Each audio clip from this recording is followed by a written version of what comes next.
حضور میں اب مسٹر راجو جو کنگسٹن بارو میں کونسلر ہیں ان سے درخواست کروں گا تشریف لائیں. مسٹر راجو. السلام علیکم. وعلیکم السلام. مسٹر راجو آپ کہاں کے ہیں پیچھے سے؟ میں رہتا ہوں کنگسٹن سے.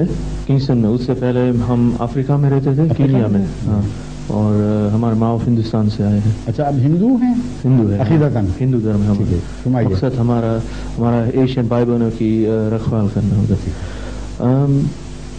میرا سوال یہ ہے کہ Quran, Gita, Bible, old testament, new testament میں جبھی مہان پروش کا جنم ہوا تھا تبھی ان چھوٹے چھوٹے گاؤں میں سے ان کو ندی میں سے بہا کر دوسرے گاؤں میں لے جاتے اور اس کے پیچھے وہ چھوٹے چھوٹے بچوں کو زہر پلا کر مار ڈالتے.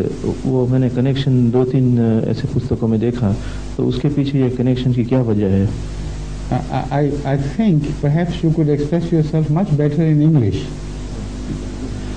Please.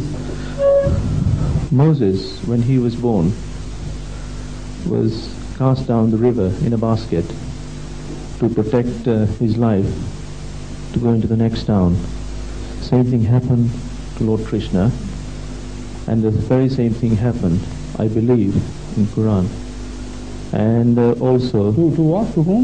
The same thing I believe happened to Isu Christ in Christianity, where the mother had to leave the town and he was born in another town to protect him, and then afterwards the young children were poisoned to try and find the prophet and to try and take his life.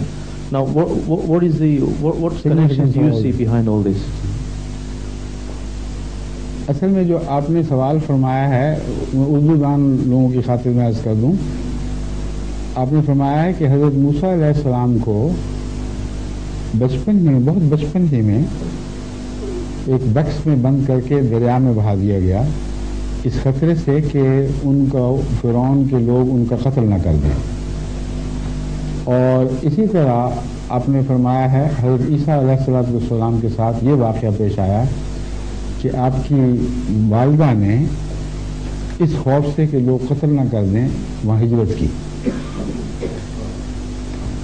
اس میں کیا حکمت ہے؟ کیا نبی اس وقت سے پہچانا جاتا تھا؟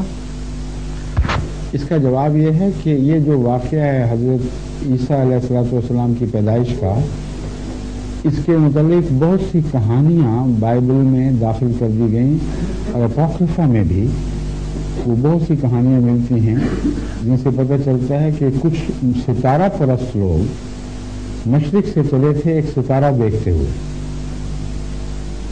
یعنی بچے کی پہچان کا یہ واقعہ ہے اصل میں, اور وہ ستارے کے ساتھ ساتھ چلتے رہے یہاں تک کہ وہ یروشلم پر آ کر وہ یا بیت اللہ پر آ کے وہ ستارہ ٹھہرا, اور عین اس گھر کے اوپر آ گیا جہاں حضرت مسیح پیدا ہوئے تھے. تو انہوں نے جا کر مسیح کو دیکھا اور مسیح کو سلام کیا اور اس کے حضور اپنی عقیدت پیش کی, اور باہر جا کر بتایا تو ہیرڈ کو یہ خبر ملی. تو ہیرڈ نے اس بچے کے قتل کا فیصلہ کیا کہ یہ تو پھر ایک انقلاب برپا کر دے گا اور ہمیں یہ پسند نہیں. یہ کہانی ہے جس کی کوئی بھی حقیقت نہیں ہے. اس کی وجہ یہ ہے کہ ستارہ تو بہت دور ہوتا ہے آسمان پہ, چاند سے بھی بہت اونچا, اور وہ کس گھر پہ ٹھہرا تھا آپ کو اندازہ ہو سکتا ہے؟ چاند کا نہیں ہوتا. چاند کے ساتھ ساتھ چلیں, میں جب بچہ تھا تو ایک سین سے دوسرے سین میں جاتا تھا تو چاند وہاں اسی طرح واپس آتا تھا, پھر چاند وہیں. تو میں حیران ہوا کرتا تھا یہ میرے ساتھ ساتھ کیسے چلتا ہے. تو اتنی سی بات تو بچے کے لیے بھی تعجب انگیز ہے.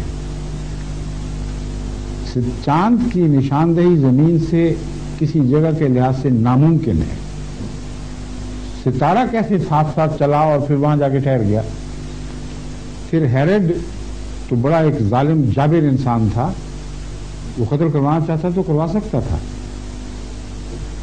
یہ واقعہ اس لیے بھی غلط ہے کہ حضرت مسیح کی پیدائش تو وہاں ہوئی نہیں, بلکہ ہجرت حضرت مریم نے پہلے کی تھی اور جب حمل ٹھہرا ہے تو آپ پہلے ہی کسی اور جگہ تھی، وہاں سے پھر حمل ٹھہرنے کے بعد مشرق کی طرف روانہ ہوئیں اور علیحدگی اختیار کی تاکہ لوگ غلط باتیں نہ کریں۔